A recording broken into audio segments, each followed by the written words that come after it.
pinakapanibagong batch ng mga sumukong miyembro ng New People's Army nasa Maynila ngayon para sa isang educational tour kasama ang militar.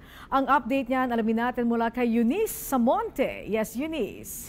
Yes, magandang balita dahil nasa Maynila na nga itong ikatlong batch ng mga sumukong miyembro at mga taga-suporta ng New People's Army na maya-maya lamang nga ay makakasama pa ni Pangulong Rodrigo Duterte sa hapunan. Ayon sa tala ng militar, araw-araw ay parami nagparami ang mga rebeldeng nagbabalik loob sa pamahalaan. Sa katunayan, umabot na nga sa mahigit 2,000 ang naitala mga rebelde na mas piniling tumigil na sa pakikipaglaban sa gobyerno at mamuhay na lamang ng mapayapa. Ayon kay Brigadier General Bienvenido Datuin, ang tagapagsalita ng AFP, karamihan umano sa mga sumuko ay galing sa Davao Region kung saan matatagpuan ang pinakamaraming bulto ng NPA sa bansa. 600 sa mga ito ay regular na miyembro ng komunistang grupo habang ang 1,000 at 600 naman na iba pang sumuko ay mga taga-suporta.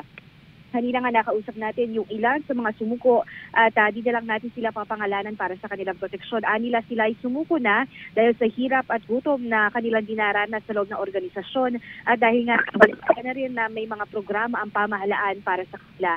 Partikular na nga nila nabanggit na nabalitaan kasi nila sa kanayunan na maganda ang programa ng bagong administrasyon sa mga sumusukong miyembro ng NPA na ngayon lamang daw nangyari. May nakausap rin tayo kanina na dating miyembro ng NPA na naging milisyang bayan ng organisasyon at nabanggit niya nga na isa umano sa mga rason kung bakit tumaas ang bilang ng mga NPA sa Agusan del Norte ay dahil umano sa lupain na kinuha sa kanila ng mga Cojuangco noong 1980s. Dahilan upang ang makagaya nilang magsasaka ay maghimagsik laban sa pamahalaan. Ayon sa militar, bago matapos ng taon 2018 ay inaasahan na rin na mapipilay ang puwersa ng NPA sa bansa dahil na rin umano sa mga sunod-sunod na operasyon ng militar at pulisya at sa programa ng pamahalaan na Laan para sa Kapayapaan. Mula dito sa Campo Aguinaldo, Eunice Samonte para sa Bayan. Okay, maraming salamat, Eunice Samonte.